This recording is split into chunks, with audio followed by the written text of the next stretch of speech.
It's up for grabs now! Magic ball from Bergkamp to Patrick Vieira! Oh, would you believe it? Oh, right, what a way to get it! Fabulous solo goal by Thierry Henry.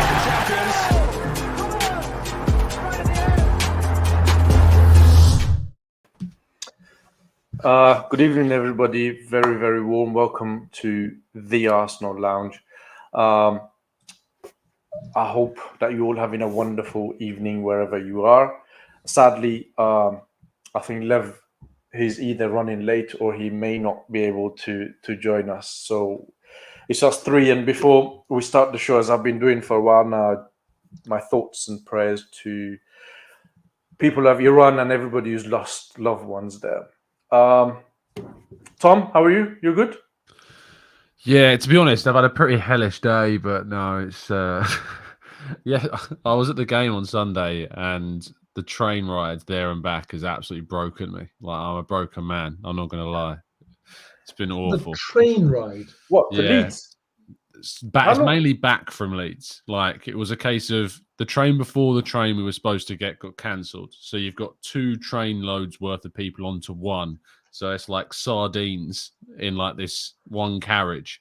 And it was a case of, you know, you're all standing up for 2.5 hours back to London. And then a guy threw up in the corner, which meant that the whole carriage just stunk. Like, it was so bad. And then I had to still do some work. So I'm like holding my laptop with one hand and writing with my right hand. Like, it was not the best.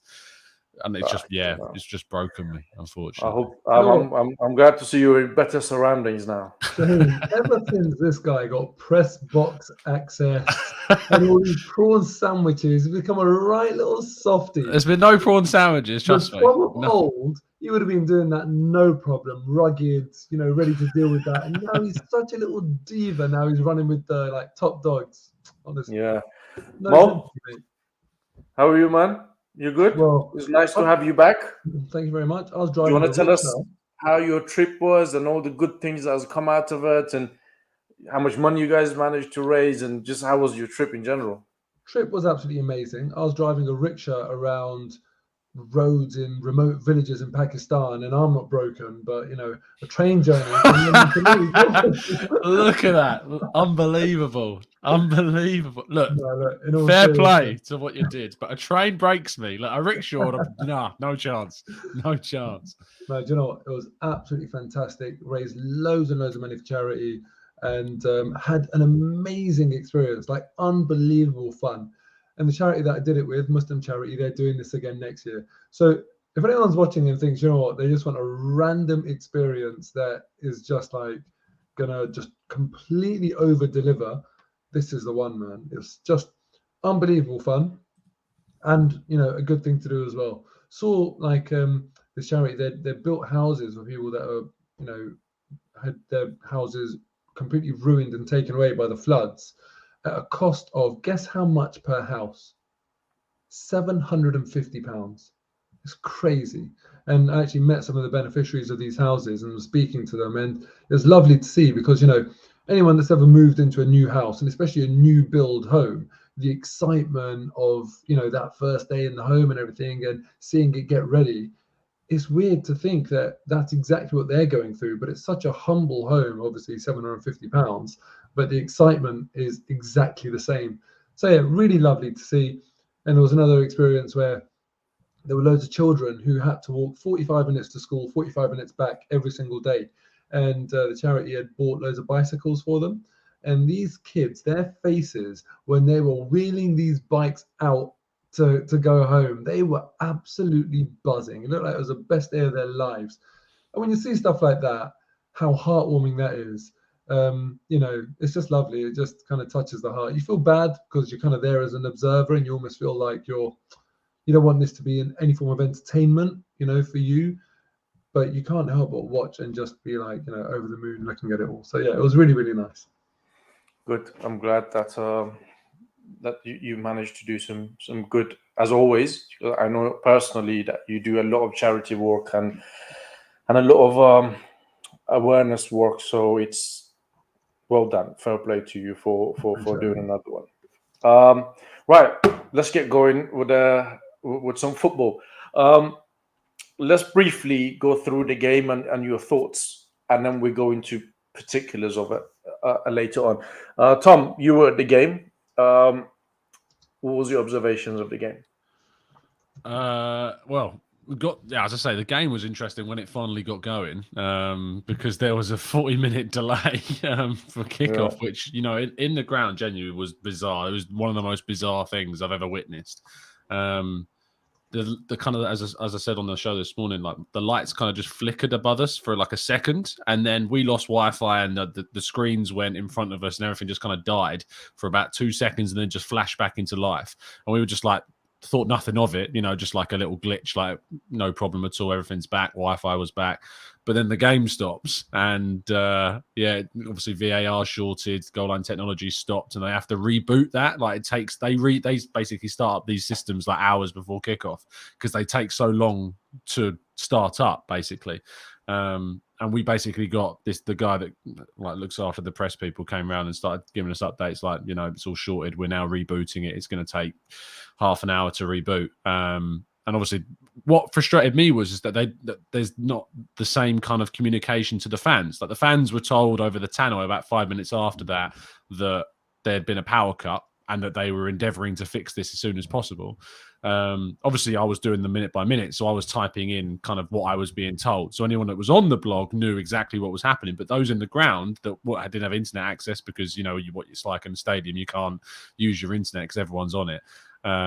They didn't have a clue. So the atmosphere got very sour very quickly. I was literally sat right next to all the Leeds fans on the left-hand side of me with nothing in between us, and they were getting very agitated. But yeah, so that was a weird experience. And when it did finally get underway, I kind of wish it hadn't have started in some cases, because it wasn't the best. Leeds, I knew were going to come at us straight away, and they did. And certainly across the entirety of the game, you have to say that they were the better side, and very, very unfortunate not to come away with anything. From an Arsenal perspective, you can't be the better team in every single game you play across the season. There's going to be games where you don't turn up, and there's going to be games where the opposition do. And it's unsurprising after we've had no training session and a game on Thursday after Norway that this was probably going to be it. But to come away with 3 points is, massive, absolutely massive. And it shouldn't be underestimated either how big it could be in the context of the entire season. So delighted, but a lot of talking points to go through for sure. Yeah. Mo, what about yourself? We got lucky. Let's admit it. Let's just say it. And that's not a bad thing, because we got lucky, but some of it was luck that we made for ourselves, and others were just beneficiaries of lady luck. That was it. When a player misses a penalty and puts it wide, that's pure luck, I'd say. I mean, perhaps there is a theory that Bamford saw Ramsdale move the right direction and made him sort of, put him off a little bit, or made him sort of, try and go even more for the corner, which led him to hit it wide. So even that you could argue was maybe a little bit of our own luck. But look, we made a lot of our own luck in that game. And in other cases, we were massive beneficiaries of luck. And so be it. That's part of football. That's part of a season, part of a sign of a good team is when that happens and you still somehow come out with all 3 points. And that's exactly what we did. And I think that actually, it's important that I see that from this team, because there have been times where we've played really well, we've been really resolute, we've had good control over games. On this game, we did not have control over the game. We did not have good control. There were periods in the second half giving the ball away over and over and over again, yet we managed to stay resolute. And I feel like there was a belief in the fans and in the team that no matter how bad it is, we can survive. We can just about survive and keep our head above water. And that's what we did. Why are you laughing, Shaheen? Because of Lev. All right, Lev, how are you? All right, boys. Sorry, I'm Better late. late than ever. It was like a delayed football match, mate. Mate, well, I'm here. You made it just in time. We were just going through everyone's thoughts on the game. So these the guys that went I was through having it. trouble with someone, so it's all sorted now. Anyway, how you guys doing? All right? Is it sorted? Yeah, it's sorted. Like a peanut. All right. Go on. What was your thoughts on the game? Straight into it, yeah. No messing around. Yeah, because Mo just finished talking about the game, so he would have been Okay. You just Lev, briefly go, and then we'll go into particulars. You can't rock up late and then expect us to give a crap about how you are and all that sort of stuff. Straight into it. Boom. Oh, wasn't you late last week, Mo? I wasn't here The last week. the last time you was here, you was late. But anyway, He's 2 weeks late. all right. He is 2 weeks. Anyway, sorry, I'm late, everyone. The game, I will say this: we got lucky, all right, and there were signs of this in the Bodo Glimt game in the Europa League. We looked a bit jaded in that game. I know we were sort of mixing it up with the team selection, but second half in particular, they were getting at us a lot more than I was happy with, and they had some chances in that Bodo Glimt game. And I think that had they had a bit more quality up front, we might have conceded a couple of goals. So then moving on to the game against, against Leeds, I felt that first half we were okay. We controlled it quite well, but the second half when they brought on Bamford, we struggled to deal with that situation with Bamford. It was like we had no answer to the change in tactics. And I was a little bit concerned Arteta hadn't addressed it a bit sooner. They were getting in behind us way too easily for my liking. Maybe the trip to Norway had taken its toll on the squad. It has highlighted again that this squad is a little bit thin when it comes to quality in depth. So hopefully that will be addressed. But at the same time, I will say this Arsenal team won that game. The Arsenal team over the last few seasons would have definitely lost that game. So the positives are there. You can't be brilliant every game. I did see some overreactions by certain people calling themselves fans, saying they couldn't celebrate this and that. And you know what? Leave that for now, Lev. All right, I'm just going to say, winning ugly is sometimes a good thing for a team that's challenging, and I'm actually pretty happy that we won ugly. There you go. All right. I agree with what you guys said as well. Poor performance, great result, and maybe the Arsenal of old, as you said, would have lost that game or would have drawn or would have given away something silly. I mean, look, there was some drama at the end which could have gone the other way. We'll come to that. But let's go through the incidents from the beginning, should we?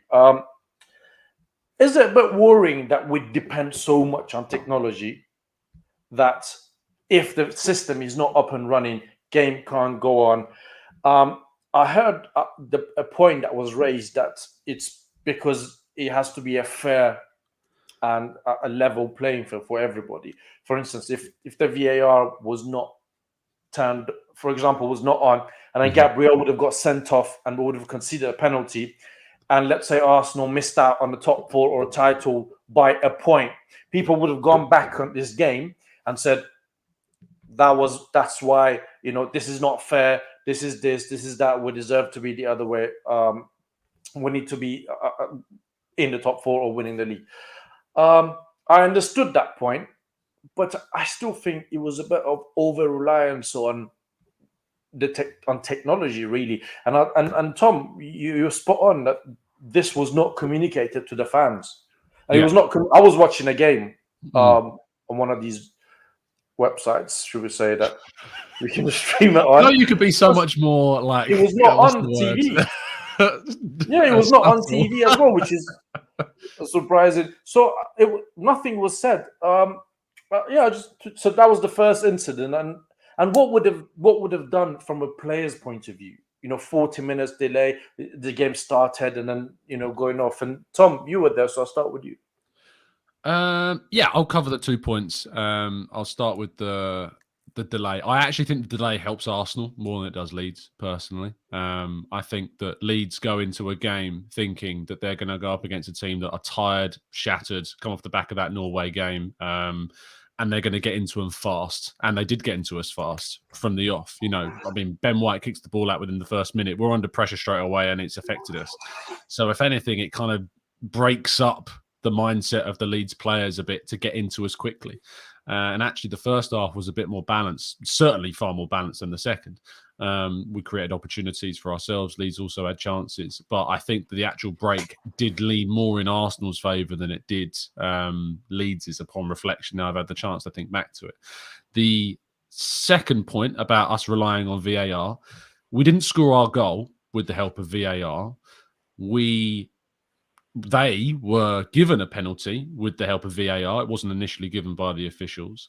So that kind of cancels out the one that then saves us at the end. So you can call that equal.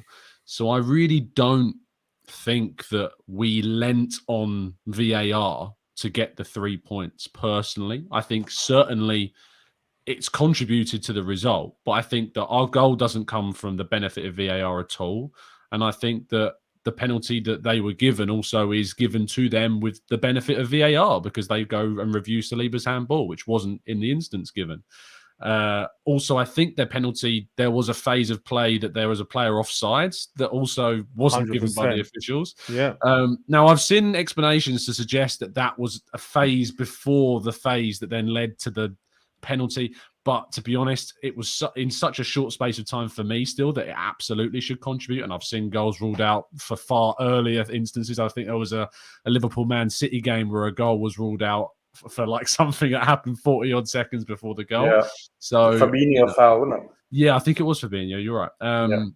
And so, yeah, for me, we won the game and we won. You said a terrible performance, and offensively, absolutely. We really didn't kind of click in the second half offensively. But defensively, I thought we were excellent. Like, I thought really we kept them out. Gabriel, fantastic up until his chaos in the last few minutes. I think Saliba had a moment or two, but recovery speed on that right-hand side was great. When Tomiyasu switched to the other side, to the right, I thought he was good. Left-hand side, I had a lot of questions. But we defended for our lives, and we dealt with things. And Holding came on, and Tierney came on and added to it. That balanced us more. You know, I think defensively, we held on and we did what we did. And we talk about how an Arsenal side in the past wouldn't have done that. Do you know why? Because they aren't as good as we are defensively now. And we aren't as confident and as calm in those moments as we can, other than Gabriel's chaos in the last couple of minutes. I think the key word was confidence, Tom. Mm-hmm. I think the whole team is more confident. I always seem to remember going back, there's always been one or two players at the back that players will be a little bit uncomfortable with, that, like having Mustafi at the back, you know, there's an accident waiting to happen anytime. Whereas now I feel like the players are more assured about the defenders, the keepers. Sorry, the keeper that is behind them. Mo, what about you? You're on mute, mate. There we go. Yeah, well, I was actually saying I disagree with what Tom was saying about the delay suiting Leeds more. I actually feel like, the delay suiting Arsenal more. I actually felt like it was more detrimental to Arsenal. As I saw that delay, I thought, who is this worse for? And I actually felt Arsenal. And the reason why I thought that is that when you analyse how Arsenal have started games this season in the first 15 minutes, there's no team in the league that has got a better opening 15-minute record than Arsenal, be it home or away or combined. Man City, if you just look at the first 15 minutes, are winning 4-1 over the course of the first 9 games or 10 games of the season. Arsenal are 3-0. We haven't conceded in the first 15 minutes in the Premier League. We've scored 3 goals. We start games very well. So any disruption to that, I feel like, is detrimental to Arsenal. But thankfully, look, it didn't matter. We managed to deal with things. And also, what I would say is that when we're looking at that and trying to figure out who's this worse for, who's this better for, the reality is both teams are suffering it. So it could never ever be used as a plausible excuse. And if you're a proper team, and I've been using that term a lot this season, that we are a proper team, and it's all of those things that pass the eye test that tell me we're a proper team. If you're that fragile that a delay like that all of a sudden throws everything off and you can't come back and get on game and on point, then actually you're not a proper team. You're too fragile. It shouldn't take something like that to throw you off. Arsenal came back after the game, restarted, and we were brilliant, as if it had never, happened in the first place. Second half was a different story, but first half, I feel like we were okay. I say brilliant, but brilliant in terms of doggedness and resoluteness throughout the game. Not so much free-flowing football. There's not going to be, clips of our passages of play doing the rounds like there will be in other games. This was more about real determination and a real belief that actually we can grind this out. And that's what we did. Okay.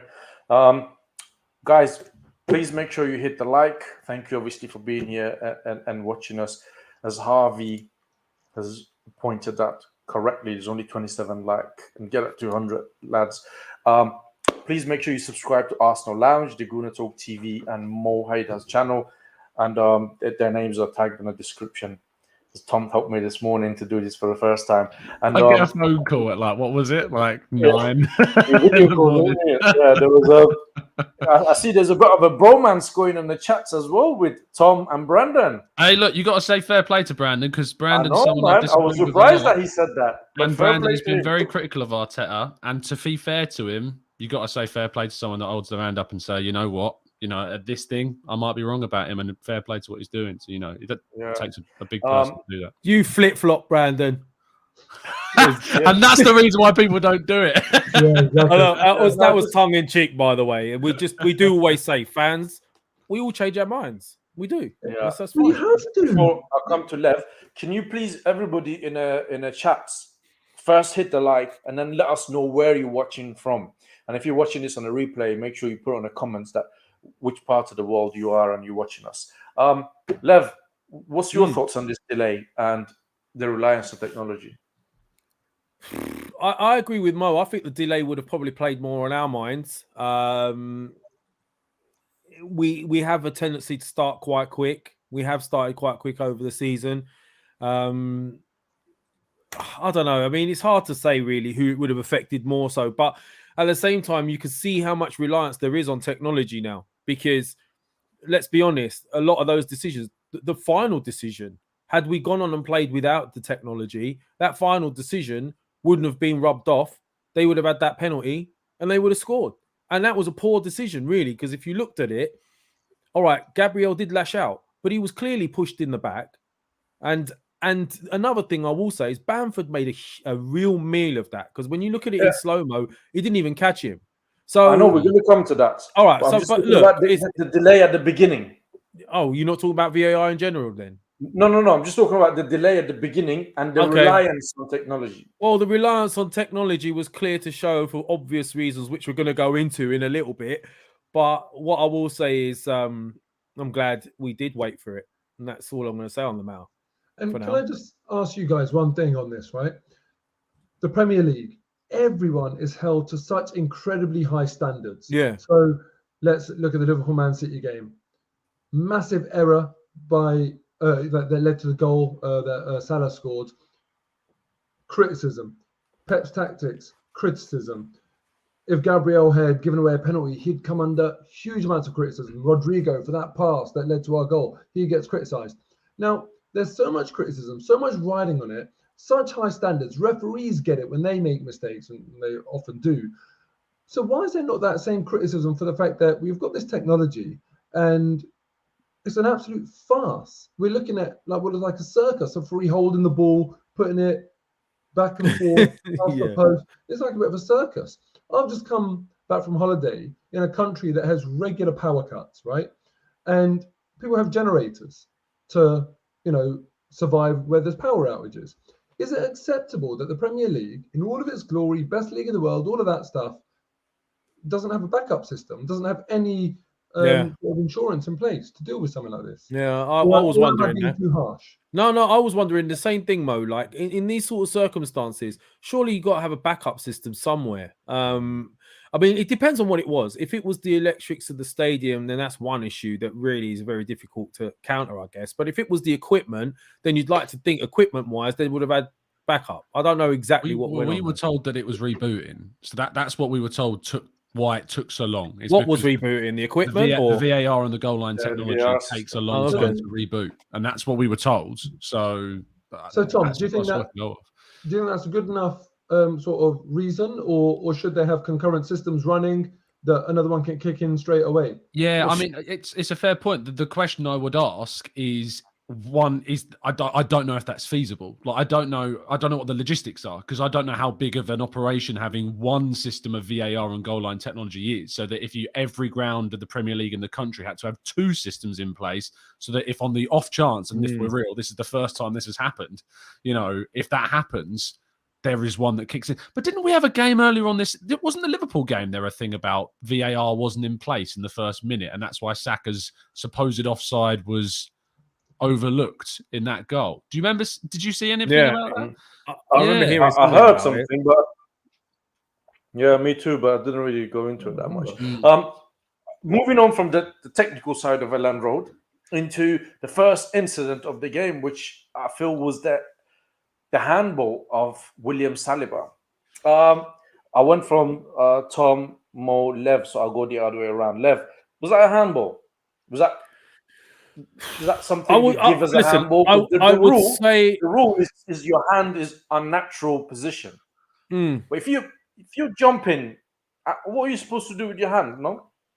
Yeah, but I don't think he was jumping. I think what happened, if I was to read into it, was maybe the player was in his line of sight for a split second, then moved, and then it hit his hand. But you could see from Saliba's reaction that the minute he touched it, he knew that it was going to be looked at, and he knew it was going to be a pen. And the way I look at these things is, if it was the other way around and it happened to my team, how would I feel about it if it wasn't given? And I'll have to say, in this instance, you could say it was a bit unfortunate, but you'd have to expect a penalty. You would have to expect it. But I think where it wasn't looked at, like Tom rightly said, was the offside in the build-up. And that was clearly, even when they showed the replay on the screen, you could see the guy was offside. They didn't even look at it. But, why do you think that is? Is it incompetence? I have no idea, because there was an excuse when the goal we gave away the previous week against Liverpool, when the ball was clearly kicked when I think it was Darwin Núñez was offside, right? But then they said it's because Gabriel touched the ball with his foot, so then they left it. So then this instance, no one's touched the ball. It's been normal play, and that's got to be classed as part of the build-up. You've got to look back at that and say, well, it's offside, surely. But you think it might be something that the guy is not really involved in the pattern of play? Or was that him that crossed the ball in? I think he was involved in the pattern of play from what I remember. I'll have to re-look at it. It's a phase. It's like a second phase. It's straight. Exactly. Yeah. But it's about the phase of play here. And that's always going to be subjective. Could we argue that when Martin Odegaard pushed, I think it was Bruno Fernandes in the game where we lost against United. Yeah. Swings in roundabouts. They might argue that was a separate phase of play, even though I don't think it was a separate phase of play. And I think that on this Saliba handball, definitely a handball, but I still think the offside should have been looked at.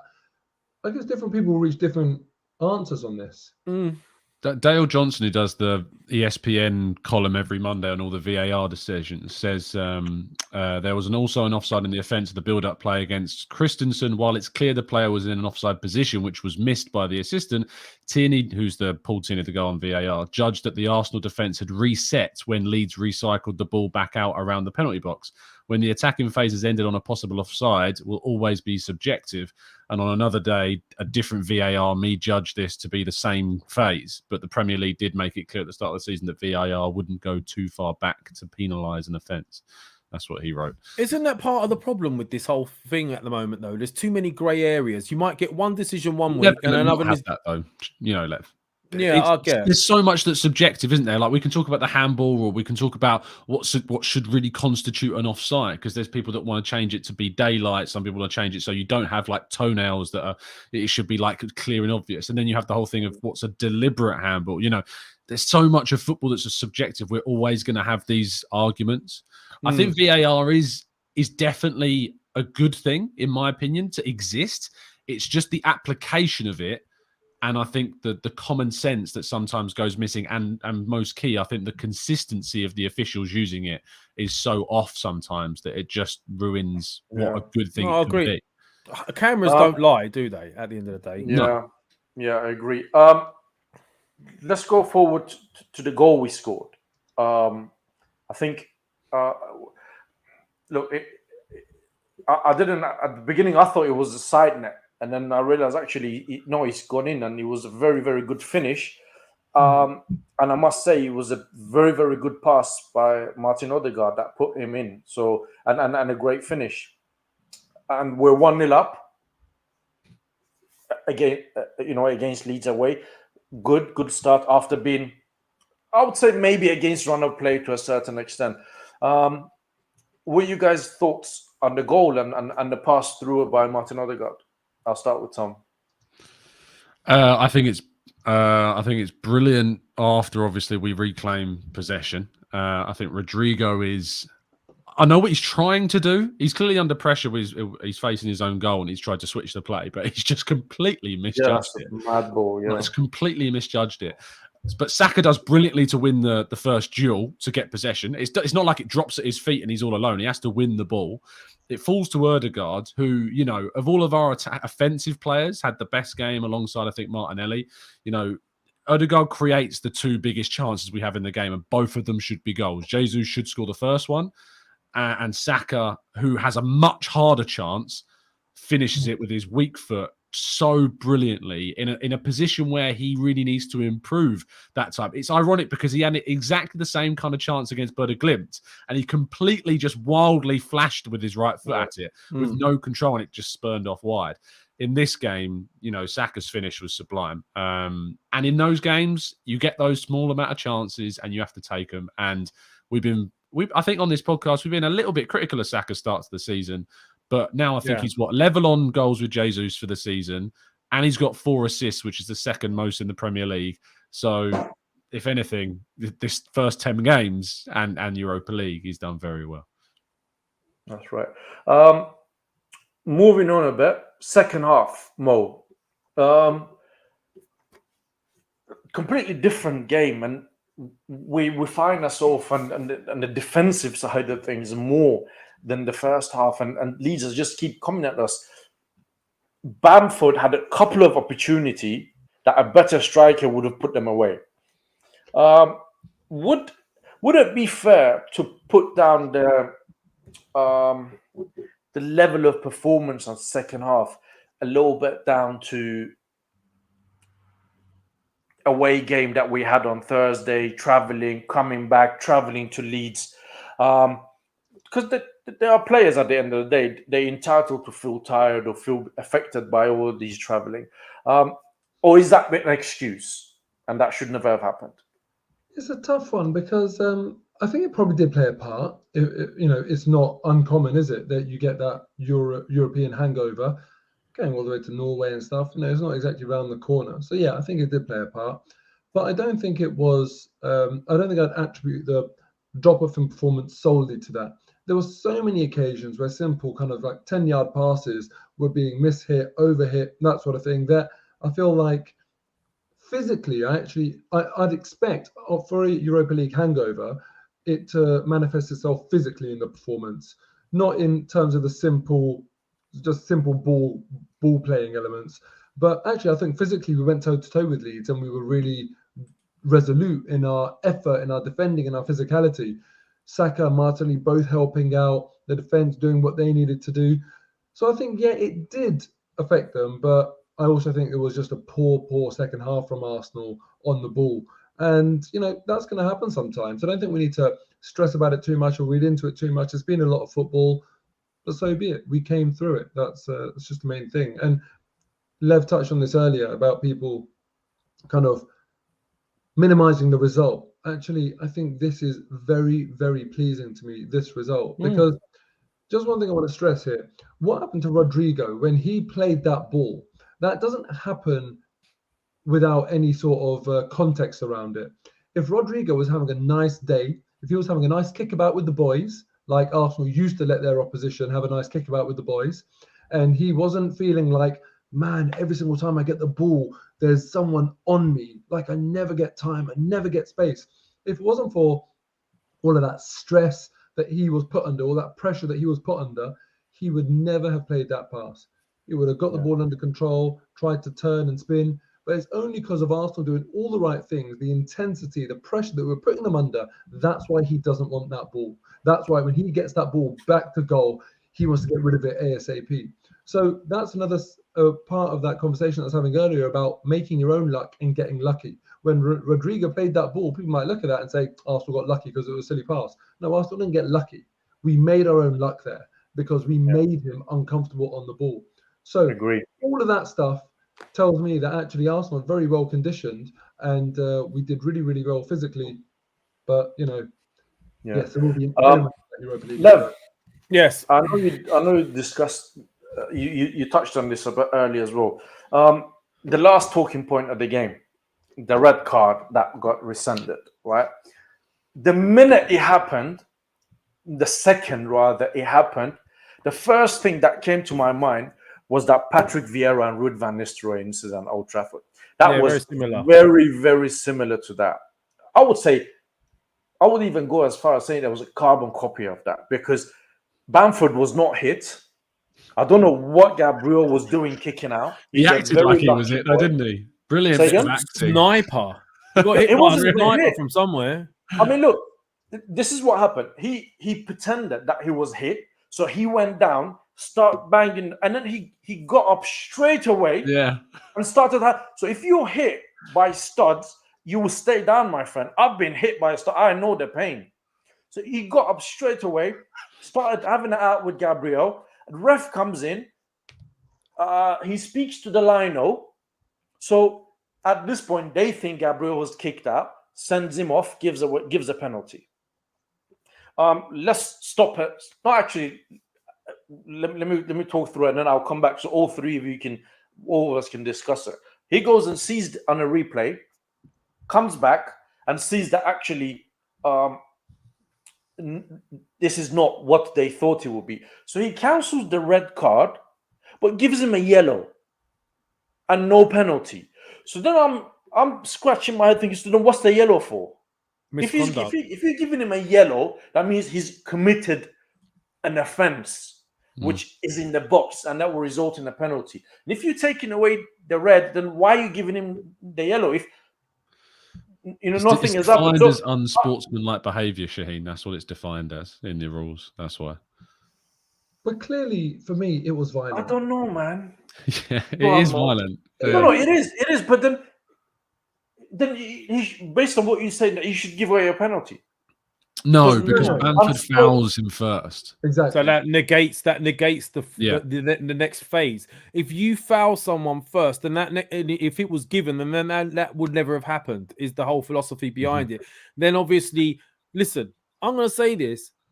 I don't care. It was definitely not a penalty in the sense of because of that reason. However, Gabriel's a lucky boy for that, because if VAR didn't go back and have a look at it and discount that, not only would that have been a penalty, but he would have been missing for the next game as well. Right? If they don't find him extra, Lev. I don't think they will. It wasn't. Listen, at the end of the day, he was very silly for doing that, right? And I think Xhaka went and had a word with him after, when everyone was celebrating, to look him in the face and actually say to him, "Listen, you're lucky." Because if they didn't go back and they didn't sort of say, yeah, that was a foul on him beforehand, then I would not have been very happy with Gabriel after that. It would have cost us in the dying minute. Lev, we always said that he's got that in him. He's got that moment of madness in him with all the wonderful things that he does. And I know Tom he's done some article about him to point out all the good things he's done. Sadly, he's got that one moment that he sees nothing by red. And I've seen this a few times with him. And you're absolutely right. I mean, Mo, if there was no VAR, or if the ref didn't want to go back and look at it, and if this was not picked up by it, he would have been sent off for nothing, for his own stupidity. And I wouldn't have cared about the sending off as much as I would have cared about 90 minutes of amazing effort from a team. And, just undoing that because of a rush of blood to the head. And the thing that I struggle to understand the most about this situation? Why was there contact in the first place? Because Gabriel put himself in the way of Bamford. He invited that contact. And I thought, when I saw him doing that, I thought, good game management. You're bringing in the foul, waste a bit of time, great. So then Gabriel did all of that. But then when he actually got what he invited, why did he react like that? That was the whole point of doing what you did. Yeah. So then why are you reacting badly to it? That's the bit that I couldn't understand. When he stood like that and created a barrier between the ball and Bamford and invited that contact, what was he expecting Bamford to do if he wasn't expecting him to do what he did? Yeah. Was he expecting him to Good kind of point. like go round him, dive out the way? So it was a complete moment of madness from him because that was the plan. And then he reacted badly to exactly what the plan was. So we're very, very lucky. We're very, very lucky because I would have been livid with him. And actually, I am livid with him because of he didn't know how that situation was going to play out. And actually, he should have still got the red card, in my view. Because if you do that off the ball, if you do that whilst the ball's out for a corner or a throw or whatever it might be, that's just a red card in a football pitch. Do you know what? Trying to hit someone with the studs. Guys, is that going to make him stand out to a referee? Yeah, I think he's got a reputation now. Yeah. You know what? The refs Yeah. will be like, you got to keep an eye on Gabriel. And if an incident happens, ref would go into this. They shouldn't, but they will go into this thinking this guy has got a history. He's done this. He's done that. He's done. So probably, hasn't he hasn't. What's the word I'm after? He's kind of fucked himself there. Is that the word you were looking for? Wow. What's the word? No, I couldn't find the words. I just thought, I'll go with that. Can I add something to this then while we're on this subject? Because I know that Tom has vehemently sort of stood up for him. Thank you. It's better than the one Shaheen just used. Yeah. But you have been, fighting his corner, and up to some point, I'll have to agree with you. Like, he has been sort of harshly judged at times. We can't deny he is prone to a mistake. We've always excused that due to his aggressive way of playing and trying to nick the ball. But this is going another level because this is losing control. Now, what I have started to notice is he's starting to divide the fan base a little bit in regards to, how they feel about him. Some are saying, that's just the way he plays. Others are saying, there's a fine line. He's getting silly now. I mean, where do you stand with that, Tom, for example? That specific incident, I was fuming. And to be honest, I was fuming in two senses because one, obviously, in everything that Mo brilliantly summed up a second ago, just angry with him because all that hard work just could have cost us. But also because other than Ramsdale, he would have been my man of the match because he was so strong defensively for so much of the game. Yeah, exactly. That it just undermined, maybe that was the word you were looking for, Shane. It just completely undermined everything that he had done up until that point. And so I was writing up we do like a winners and losers piece, and I had him down as one of my winners, and I had to take him out of that because of that moment, even though it didn't cost us in the end. I put him in what I described as I just created an in-between section. Didn't want to put him down as a loser because what had gone before was so good, but I couldn't put him in the winners section because it frustrated me so much what he did. And yes, he does have these moments in him. But what I'm so keen to, and why I did that article is because it's not about saying you're not allowed to criticize Gabriel. That's not what this is about. Because you absolutely have a right to be like, he's got an error in him. He's cost us against Fulham, although obviously he did score in that game to level it up and actually to win us the points in that game. But the point is the point of kind of highlighting this is that sometimes just try to look beyond it for a second.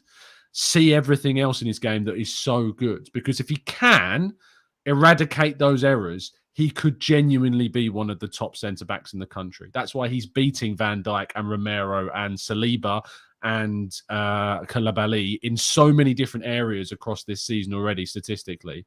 But if he got rid of those errors, he could be really top. So I'm hoping that this is kind of that clutch moment. I know that we could say that about the Fulham game or about the Man City game last season or about the Southampton game the season before that or the Spurs game. To be fair, I think the Spurs game is it was rash in that box. No? Rash in the box, but there's so many errors that happened before that and the Man United game as well. There's so many other errors around that, his individual error. If he can remove that, just that element of rashness that goes beyond what I think makes him a good player because he's aggressive and that's good. But if you can just get rid of that, then we've got a great player. So now eyes are on this guy. Yeah. Eyes are on him. It's really important that we don't lose sight and just like constantly talk about that one moment because he was brilliant. Yeah. He outperformed Saliba in this game, and there's been some doubts about Gabriel. There've been some questions about him. He's made a few mistakes this year, so I felt like he was under scrutiny by the fans and everyone watching. He was so good, and maybe in the long run. You make a really valid point, Shaheen, about referees having his card marked, but maybe in the long run, actually he'll learn from this without actually without the team suffering. So that would be really good because Granit Xhaka, look at him. Right? He took a long time to learn after doing silly things and making mistakes, blah, blah, blah. And all of them cost us. Now, Gabriel, he's got away with one here because that should have cost us, but didn't. As long as he learns from it, fine. We can kind of say, all right, you got away with one there. Yeah. DR, one of our regulars, thank you very much. There's 189 watching, only 54 likes. Sort it out, people. Freeloaders. Guys, you know what to do. This is not Cheapskate. acceptable. Come on, guys. If you're watching us, I can see a lot of people in the comments. Please hit the like. It helps us, and comment as well. One word, just one word to you guys and people in the chat. I want a one-word answer. No going into anything. Who was your man of the match? Lev. Ramsdale. Mo? Gabriel. No, you can't. Come on, You just Ramsdale. said you're livid with him. Ramsdale Yeah. literally put his balls on the line, guys. Like, But you know literally. why? He's my man of the match. He got very lucky because what he did wasn't part of the match, in a sense. You know, it was. He was after lawyer. stop.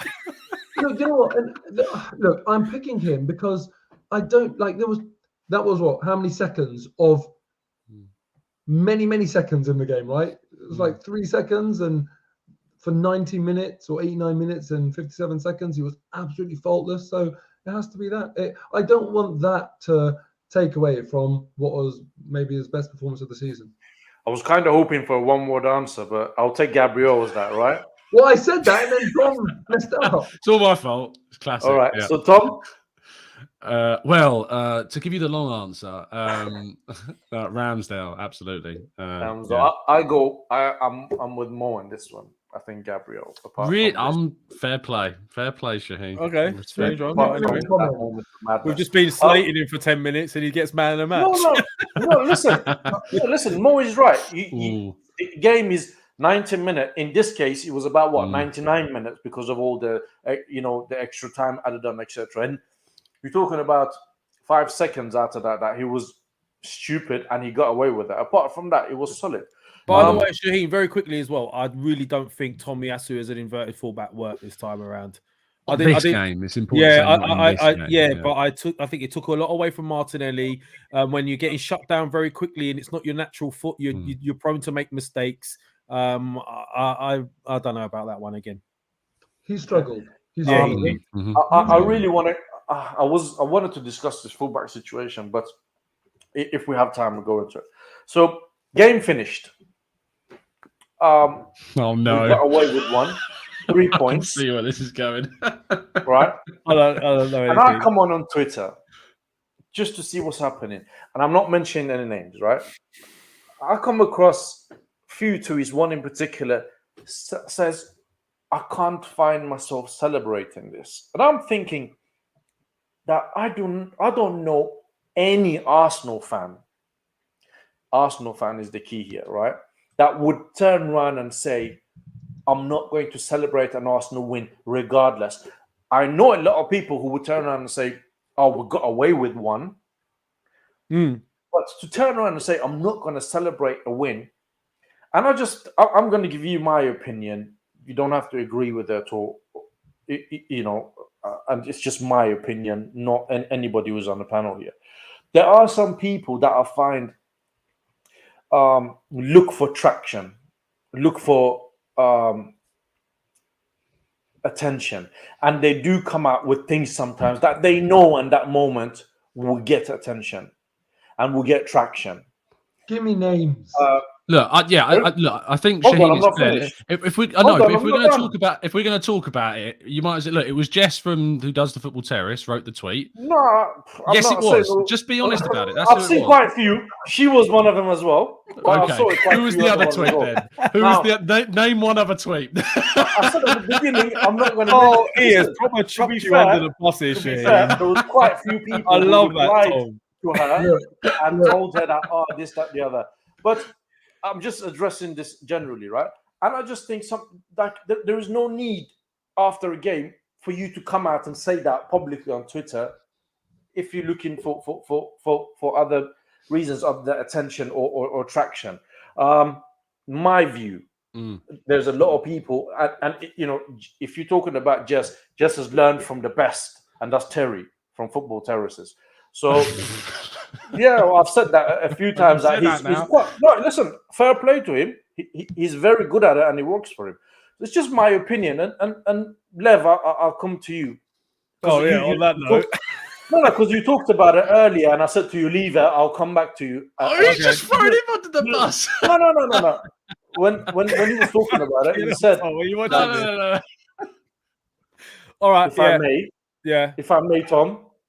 And I said I'll come back to you on this one later on. So that's why I'll come to you first. Look, I will say this. Yeah, I will say this. Look, I understand we didn't play well. I understand it wasn't pretty. But then you've got to weigh up, are you a real fan or is it about you? Because if you're a real fan, you're celebrating that regardless. If it's not about you being a real fan, then obviously it's more about how you feel about, oh, we didn't play amazing. You can't play amazing every single game. It's impossible. You go through that Invincibles year. We had some real sort of games where it was dire. We struggled. We just about won. You know, it's never going to be perfect. And the fact of the matter is we were struggling. We nearly lost it. We won. And if you look at the games before, look at Spurs against Everton. They were dire against Everton. They were kind of lucky to win that game. When you look at a few of the games that happened over the weekend, teams won and they celebrated their 3 points. As far as I'm concerned, we got 3 points. We kept that lead at the top. Man City dropped points against Liverpool. I know it's early days, but if you can't celebrate being top of the league and winning 9 games out of 10, then what are you a fan for? That is my answer to that. Tom, Mo, whoever wants to go first. No, go on. Listen, man. I just find it funny that someone would react like that, because I had the complete opposite reaction. Yeah. There was so much riding on the game. There was so much tension in the game, so much jeopardy in that game. We had so much luck that went our way in that game, that the relief that I felt at the end of it, when it was finally over, brilliant, just resulted in celebration. Like I didn't even have the bandwidth, the mental capacity or bandwidth to assess the performance. It was sheer relief. Yeah. And you know, you only exist in your own headspace. I can't imagine any fan watching that game and feeling any other way about it, especially in the aftermath of the game. You might come back 24 hours later and analyze the game and kind of say, oh, actually, wasn't that great? But how could you not just be joyous? You know, knowing especially the context of things, Man City are playing Liverpool afterwards, away at Anfield, real opportunity for Arsenal to have a really productive weekend here. And what we need to do after a Europa League game is just somehow get a win. All of that to me is just relief and celebration. But what I would say as well is that I wonder if Jess has seen Arsenal win the league. I don't know how old she is. I don't know, how long she's been an Arsenal fan for. I think she has, yeah. No, but, you never know when she might have started following. Tom politically kind of said, yeah, I think she has. I think she has. But Tom, I don't know. I don't think it's hard to know when people fell in love with football, when they fell in love with Arsenal. So she might not have been a supporter from birth. Who knows? I'm just saying that, and this is not about her. This is about football and football fans in general.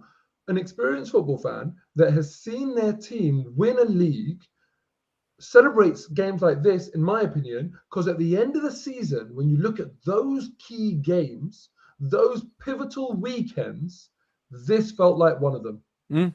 This result, followed by a Man City result, this to me felt like a pivotal one. And I'm not saying for a second Arsenal are going to win the league, but I know in seasons where Arsenal have won the league, there have been certain games where we've struggled through. I wasn't impressed at the time, but then I've seen your key rivals for that title have games like this and not get over the line. And that's the difference. Okay? So an experienced football fan celebrates these games because they understand you don't always have it your way. The Premier League is a tough league, and this is what makes title-winning teams. Did anyone see the video footage shot by an a Leeds fan that epitomizes the whole game, basically. The way when the VAR was given, they won the penalty. They were giving it to the Arsenal fans when they won the penalty. They missed the penalty. The fans went mad again. Then the VAR was, then the penalty was given again last minute, and then the Arsenal fans have that revenge by when the VAR was rescinded. It was brilliant. The drama from that one clip alone epitomized how we all felt as fans. Shall we watch it? Tom, what's your thoughts on this? Yeah, sure. Look, the reason why we're talking about it, obviously, it was a tweet that blew up yesterday evening, so that's why we're talking about it. I didn't see it. And no, I saw it. It got shared in a couple of groups. Look, I know Jess. I've done shows with Jess in the past. I haven't in quite a long time. I disagree with quite a lot of what Jess has recently said about Arsenal. The issue I have, with respect, is that it's not like, if you don't want to, if your opinion is that you can't physically celebrate that, fair enough. Fair enough. It's not how I reacted. To be fair, I didn't celebrate because there was only a meter of thin air separating me from about 5,000 Leeds fans. So I wouldn't have celebrated in the crowd. But had I been with the Arsenal fans or been at home, I would have gone mad at full time. I would have released all that tension and build up and the stress headache that had built up over the course of the game. I would have celebrated like that crazy. The issue I have with the comment and the criticism is that when using the word, I can't celebrate that shit, because what we saw was, sure, offensively, no, not good. The first half created quite a few good chances. Actually, there were some really good bits of play. But if you want to describe that defensive performance as shit, that's just so far off the mark. Like, it was a really strong, good defensive performance that as Mo has been saying, we've been longing to see for years, to not see complacency, to get a bit of luck when we needed it, to just be strong, to have a goalkeeper that, stays strong, and that no one necessarily dived in. I know that Gabriel dived in technically with his leg at the end, but it wasn't like where we dived in the box and gave a penalty away, or someone got a stupid red card because they've pulled someone down when they're running through on goal. That was kind of the criticism I have of the comment. But I saw someone in the chat box say that this is, quote, slander, criticizing. Yeah, I saw that as well as Osman Ali. If someone puts something on Twitter, you're putting it into a public domain, and it is there for, to either be praised, to be commented on, it to be criticism. This isn't slander. This is, in my opinion, a balanced criticism of what was a point of view put across on a public platform. And I think it's been, certainly from, I can only speak for myself, but done respectfully. Yeah, I think so. I agree. Can I just add something to that, if I may, Mo? Jess goes on Football Terrace, right? And she goes there to represent Arsenal fan bases. Say whether she that's the type of show that Terry does, and fair play to him. He does that really well. I've said that quite a few times, that Terry probably is the best in business when it comes to clickbaiting, and I think she's learned a lesson from him. No, listen. I do believe that's her genuine opinion, Shaheen. I believe. I agree as well. My view, I believe that's her genuine opinion. I agree as well. But when you go on different channels and you air your opinion, you come on Twitter, you talk about this, and then you come and share your opinion in a public platform called Twitter, which everybody knows Twitter is nobody has any protection back, right? Then you're putting yourself out there for criticism and for people to come at you and disagree with your opinion, right? So the fact that we're now talking about her and we're kind of slandering her, or we're opening up abuse, no, it's not. We're not opening up abuse, because abuse is wrong. And we're all being very respectful about it to something that has happened, and that's the end of it. I'll leave it at that. I you wanted to say something. I think it's fair to bring it up as a point of view, because it's frustrating for me that as a fan base there is still kind of sections and there's division. And I'm not saying that Jess is dividing the fan base as an individual. She's not. But what I find frustrating is that there's still not this unified kind of excitement, of this unified kind of real happiness about where Arsenal are in their history. Arsenal have never won the first 9 of opening 10 games. Not in Premier League history, in Arsenal's entire history. Generations we're talking about have never seen 9 of the first 10 games won. Now, I'm not expecting Arsenal to go and win a title. I'm not expecting us to go and do it. But we've addressed the elephant in the room, because title race has been talked about everywhere. I'm not expecting us to do that. Man City are just too good. But we could not have started off a season better for the expectation and for the aim of us to get back into the Champions League next season, which is our aim for this season, is to get back into that Champions League and finish as high up the table as we can.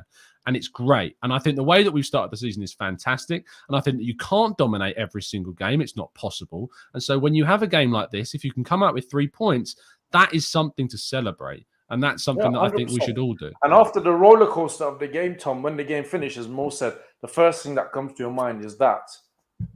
It's a bit question. Sorry, Mo, you want to say something? Yeah, just a really obvious point. Don't abuse Jess. Yeah. Yeah, please. We're not doing this for a pile-on or anything like that. You know, I've worked with Jess. She actually used to appear on my channel. Listen, man, just that's up to her. Maybe she's having a bad day. No, in a grand scheme of things, it's irrelevant. It's just it was a talking point. But clearly, what we're doing, it could be Jess, could be anyone. We're just talking about how different fans view it and how that's a bit bizarre to us. Yeah.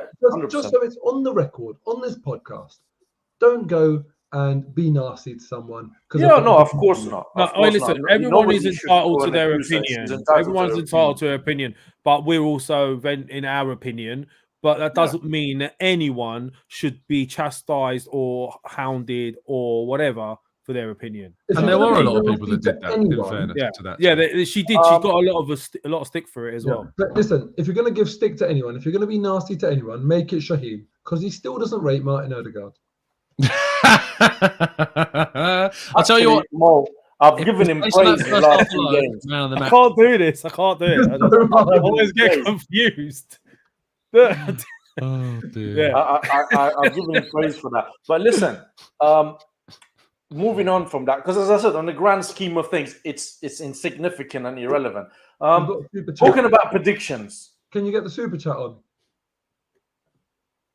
Was it? Big Danny D, I will answer your question, but not for less than the cost of a Greg's Puzzoni and pasty. Up it, and then you get my time. All right? Is there some story behind that? Well, if you want to find you're out, gonna pay for it. if you want to find out, give us 100 likes and you'll find out what Mo was doing in Greg's toilet. Yeah, not for a price for Puzzoni and pasty. Yeah. All right, listen. Moving on. Let's talk about predictions and the prediction table. I don't think anybody got that result right last week. No one did. I got closest. I said 2-0. But it What was did I say? You said 2 or 3-1 Arsenal. No one got 1-0 anyway. Put it that way. You haven't been around more, so nobody's been doing the table. Yeah, I need to update it. It will be ready So for the next time, hopefully, you can sort it out. That's all. But let's have a prediction for the Southampton game. Lev, you're on top, so we'll start. Is it? It's away. It's away. They just done. I think they beat West Ham or somebody. Are you trying to scare me before I make my prediction? Is that what you're trying to do? Try to get in my head? No. They beat somebody that I didn't think they would this weekend. I can't remember who it was. Okay, I will say again. I will. PSV? Sorry. PSV first. Yeah, we can start with PSV and then Southampton. Look, are we doing Europa League games now? We're not getting any points for that, are we? Did we do Zurich? Yeah, we did. No, we didn't because Mo wasn't around. No, we did. You're thinking of Better Glimpse. Okay, so are we doing the Europa first then? Are we actually doing that? Yeah. Are we doing it or not? Yes. Do we get points for this, or is this just for the sake of it? No, of course it's Yeah, points. You're not just making this up as you go on now. All right. So the PSV, is it at home or away? Home. PSV is home. I reckon it'll be a cagey affair because we're going to be probably dropping a few players, trying to sort of play a game without injuries and all that jazz. I'll say 2-0 Arsenal home win. And then I'll also say 2-0 South away win against Southampton. 2-0 and 2-0. There you go. Okay. Mo? Right. Okay. PSV at home. I'm going to say Matt Turner in goal. Oh, actually, he's done much better than I expected, to be fair. Yeah. Well, that's better than Shaheen expected, that's for sure. I'll say 3-1 Arsenal. Okay. And away at Southampton, I'm going to say 2-0 or 2-1 Southampton. I'm going to go 2-1 Arsenal. Interesting. Tom? PSV, who are very good. 17 goals in their last 4 games. Oh God, he's got all the stats and shit. Here we go. He didn't say any of this when Writing we were about them all picking day. our own I've minds. learned off by heart. When it's his turn, he reels off all these stats and waits for us to give our predictions first. Well, Xavi Simons does have 16 goal contributions this season. Cuddy Gakpo God, he's showing off now. I think we should just not. Don't let him have one. Don't let him predict. I'm going to go for a 2-1 against PSV to win, and a 2-0 win against Southampton. Same as me. 2-0. I would say 2-1 against PSV and 2-0 against Southampton. So same as me and Lev then. It's good to see you're being. All right, I'll say 3-1. 3-1 against PSV. No. He said it now. It's fine. You can't just change it. No, it's good to see you're being really strategic. All right. Whilst you're sitting languishing at the bottom. Well, that was you like this because you don't have your green tea. Huh? All right, you don't have your green tea with you. What's your final answer, Shaheen? What is your final answer? Just asking. But I didn't know you said 2-1. So 2-1 PSV and 2-0 Southampton. They still said the same result afterward. Well, I was going to change it, but you said no. Okay, all right. Right. Guys, we've been going for about an hour and 10 minutes. Please hit the like, subscribe to Arsenal Lounge. I think we're about 30 subs away from 17,000. So please give us a like and subscribe to our channel. Help us get there. And thank you for being here. It's wonderful doing these shows with you guys. You want to say something more? Yeah, whilst everyone's hitting that like button and doing us a favor in the last couple of minutes, can we talk about Moh Salah's goal? I mean, just from a footballing point of view, that was something special. Was that not a bit similar to Thierry Henry's goal against Chelsea, where Codicini came out and he just took the ball around him and it was open goal for him? No, because Henry didn't actually touch that. I know exactly what you're talking about. Yeah, didn't even touch it was similar to that, wasn't it? No, I don't think so. No, I think it was. I don't know. If you want to take this further, let me know. Think about how far that ball has travelled from Alisson. But that was a good ball as well by Alisson. It was. Yeah, but what a touch! Can you imagine what the expected goal would have been as that ball was approaching Salah? Nothing, given where he is on the pitch. The touch to spin Cancelo like that, and Cancelo as well. Not just awful defending, but in a game of that magnitude, after missing a couple of chances before, I was blown away by that. Absolutely. Do you know what? Can I just ask you something? First of all, I think that was a different Mo Salah to what we saw at the Emirates, right? But that foul that was given against Fabinho for Haaland pulling his shot, I think that was ridiculous, man. And the way they've gone back on it was about what? I think a minute gone. And they said, oh, that was a foul. Did he not pull him down? What are you guys' thoughts on that? Did he not pull him down, though? He pulled him from the shirt. Was that really that much of a pull? And well, he pulled him down. He was going down anyway because of the momentum that he had. No. If that was an Arsenal player and it was against us, how would you have felt about it? You all agree that it was a foul? Yeah. Well, if they've given the Odegaard one at Man United, they have to give that one. I think the Odegaard one was a foul. Being honest about it, and I think this one was a foul as well. And actually, it would have been interesting if they didn't give this as a foul. I was curious as to whether Alisson had two hands on the ball when Haaland kicked it. Yeah, I thought about that one as well. I thought that might have been a foul too. Good point. But it was a very good game. Did you guys watch it? It was a good game. Yeah, it was a good game and it's a good result for us as well. Brilliant. Yeah, it was. We're 4 points clear now. Can we end it? Can we end this pod on a question where I get a one-word answer?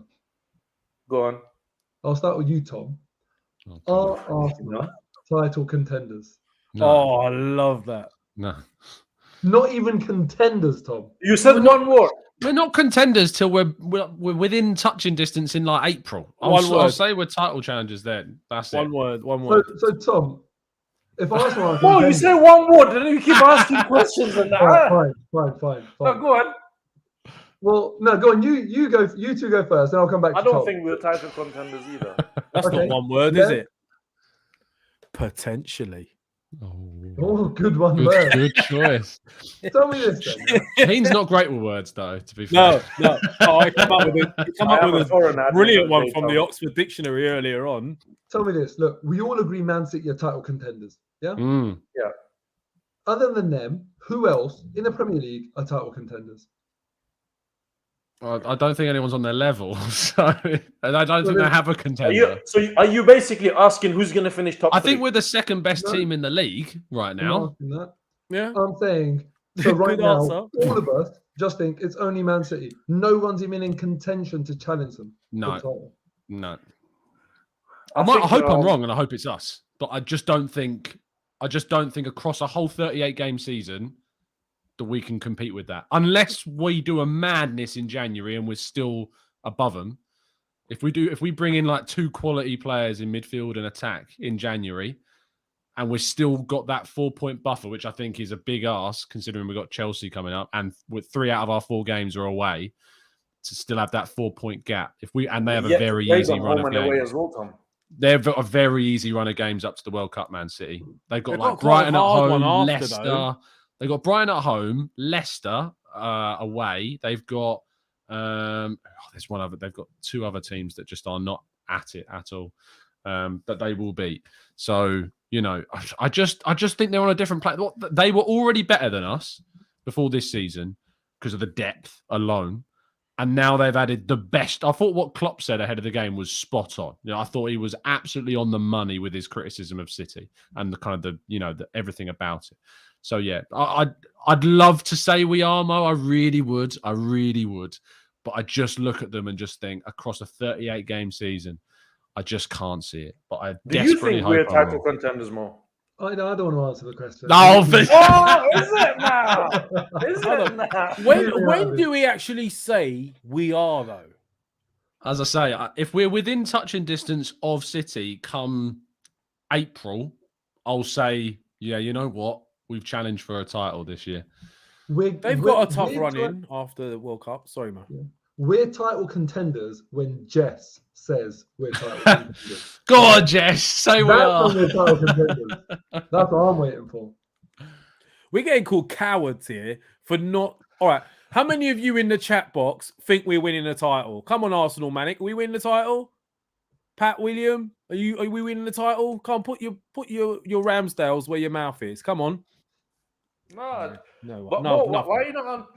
How come you're not answering this? You brought the question and then you're not answering it. It's a really tough one, man. It's a really, really tough You've one. been a proper politician today with your answers. Look, theoretically speaking, we are challenging for the title right now, aren't we? Listen, There's we no are. title challenge in October, Lev. It's just Yeah, but by the league tables, we're top of the table. no, we've But been I the think, best listen, team in the league so far. I'll say that. Listen, come end of the season, I think Liverpool will be there or thereabouts.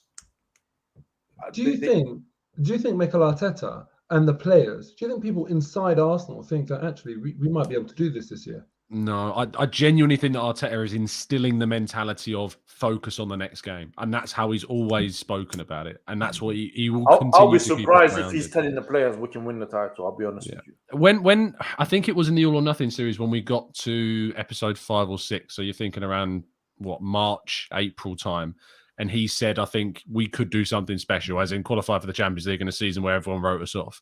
I think they were talking then. So maybe if we, March, April, he might start saying, look at where we are. Look what you've done so far. But until then, keep it bottled. Just keep it in a jar, put it somewhere. And Can I ask you guys a question now? Do you think we can win the Europa League with all the teams dropping down to it now? Yes. With all the teams dropping down to it, Mo? Yes. I tell you what, I'll put this out there. If there is the chance that Arsenal maintain this, and say we go into the new year and we're still 4 points clear of City, and we have a good January window, and I mean a good one, like we sign a couple of decent players, I'd throw the Europa League. I'd throw it. I'd You just would? be like, nah. I'd just throw it. I'd be like, look, Why if you just go throw for it and then you miss out on the title go. by like 2-3 points? Well, we still get top 4, you know, Yeah. and we still get Champions League qualification. I'd throw the Europa and say, look, we got this. When are we going to get another chance like this? Proper go for it. Have I got time for one more question? Yeah, go on. All right, while we're on this subject, then very, very quickly, who do we need to buy in January that, in your opinions, that will make us title challengers? Jude Bellingham. It's a difficult one because everybody's been doing well. No, but I personally don't think we're winning titles with Eddie Nketiah as our backup striker, for example. And I don't think we've got anyone good enough CM cover for Partey. So if we address those 2 areas, then I might think we've got more of a chance. Yeah, let me just read out the super chat one, Mark. Thank you for your kind super chat. No, this beloved club has let me down too far. I love Arsenal, but I can't see us beating City, which is more or less what we were saying earlier. But I'm surprised that you say that, Tom, that you throw away your Europa League for a title charge. It's just it's very possible, Tom, that New Year will still be on top because of the form we're in, and we're not going to play for pretty much all of November. I just think that a late run in the Europa League combined with a push for a title is near on with the squad we have. Unless we genuinely do something special in January, I just can't see it. Like, look at what the Europa League is starting to do to our league form now. Like, the performances since the Europa League setting in is really starting to pay dividends. Yeah. So, and the idea of Arsenal challenging for what I look to be is the ultimate. Like, I know we haven't got a Champions League, but the Premier League is such a hard competition and so prestigious to win that the idea of Arsenal being able to do that, if you said Arsenal can go on a title charge, a genuine title charge this season, there's a chance, but you have to throw the Europa League. I'm saying that's the offer to you. Yeah. I'm taking that chance because I just don't know when that's going to happen again. The last thing. I just want to get your thoughts on this. Moh says Trossard is a good deal. His contract ends of the season. Fantastic player. Thoughts quickly? Anytime someone called Moh has an opinion on anything football related, they're right. In a full agreement. Trossard is I'm glad that you're in a good mood today, Moh. Mohamed El Neni said before the season we're going to challenge. Like, we are top of the table, best start since 1904-5 season, I think it is. How can you not be in a good mood? Every time I talk about Arsenal, I'm buzzing, man. Like, I'm one of those fans that is celebrating. I'm loving life. Yeah, I'm buzzing right now. Very good. But listen, we've been doing this for about an hour and 20 minutes. Thank you very much, everybody who joined us. Hit the like, subscribe. Please hit the like, comment. Let us know your thoughts. Give us your man of the match for the game. Let us know where you're watching from. Final thoughts, Tom? Just throw away all the titles, mate. Just chuck them in the bin, mate. They're not interested. Right. Moh? Just bring me a title, mate. That's all I care about. I don't get. No, to be fair, I do get why some people are going against me because it's just they just enjoy it. But beyond that, you know, if I said to you just yes or no, you have like genuinely Arsenal challenge for a title, but you have to throw the Europa. Yes or no? No. I would. For a genuine, as in like we're going down to the final day of the season and we can still win the Premier League because you win the Premier League next season. That's a genuine title charge. How do you get to the genuinely to the end of the season with one game remaining and know whether or not to throw the Europa? No, I'm saying you have to throw it in, like, you know, we have like round. If we qualify, it's like a deal with the devil. If you want to challenge for the title, you got to throw the Europa. Yeah, that's what I'm saying. You throw the Europa, and I guarantee you have a genuine title. I'm not saying whether you win it or not; it's still open. But there's a genuine like the Leicester kind of running, right? Yeah. Well, I think it's I think that's an anomaly on its own. That's different. That's different level. But we're Arsenal Football Club. We're not Leicester. You know. No. I mean, like the run-in that we had with Leicester for the title. Oh, sorry. Yeah, sure. Sure. Yeah, but I say no because with that mentality, you never achieve these amazing doubles. It's not mentality. It's not about mentality, Mo. I'm asking you. It's not about mental. It's not like saying, "Oh, I don't think Arsenal go for it. I don't want us to go for it." It's a crazy hypothetical. With those choices, you know, if you were to land on that choice, you never achieve those historical doubles, those moments of unbelievable glory. Every year, a team wins the league. Every year, a team wins the Europa League, but not every year the teams complete doubles and that sort of thing. Where you're saying you're going for a double? What I'm saying is that I would never ever throw a trophy. Every trophy that I'm in, I'm just saying you go for it. I'd rather say you strengthen the squad so to make us more robust to mount a challenge on two fronts, but I never ever, if it's the League Cup, yeah, fine. That's the disposable. So if it's a League Cup, mind the mic, don't lose. That's not a big trophy. That's not a big trophy. It's not a big trophy. But I'm sorry, but the Europa League is. I'm sorry, but if we won the Europa League, right, and it's like it's the equivalent to the UEFA Cup or the Cup Winners' Cup back in the day. I think it's the equivalent to that, right? We talk about when we won against Parma, in the 90s, like that was, and that's our last European Cup. Yeah. And it was a great thing. And, arguably we got battered, and Smith, with his goal, great goal. If you've not seen it, go watch it. I'm not celebrating that shit. Terrible performance. But I just think that the Europa League just has lost its gloss in terms of what it is. Like, it's just there's a lot of good teams dropping into it, Tom. Yeah, but it's not about that. Like, if you told me I look, if we say you muddle your way to fourth and you win the Europa League, right, which is a great thing. You get the Europa League, it's big competition. But I'd look back on a season in which Arsenal came so ever so close to winning the Premier League title, still qualifying for the Champions League next season. It doesn't change anything differently to the following season.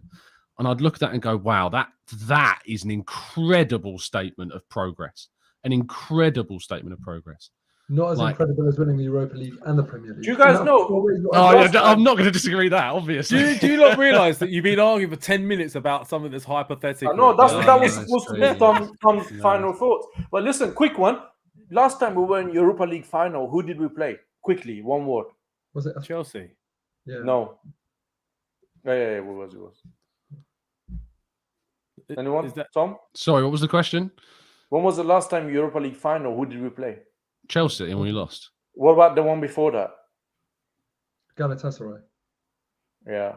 Oh, yeah. Hakan Şükür scored. I was pissed that day because I thought we guaranteed a win. Yeah. But hey. Anyway, Anyway, wrap up. I need to go. Can you please can you make your final thoughts a lot shorter than Tom, please? My final thoughts: we are top of the league.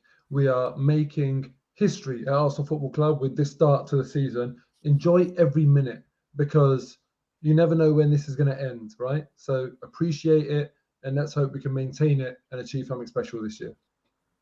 Very good. Lev? No, that's it. Listen, I'm just happy to be at top of the league. Take each game as it comes, whether it's a shit performance or a great performance. If it's 3 points, I'm celebrating. Get behind the team. Let's hope it continues. And that's it, really. Thanks for joining us, I guess. Yeah, I'm sorry I was late. No, it's all right. Thank you, everybody, for obviously being here. Please make sure you hit the like, subscribe to the Gooner Talk TV, Arsenal Lounge, Moh's channel, and we'll see you guys next week, Monday, where we can celebrate more Arsenal performances. Celebrate that shit.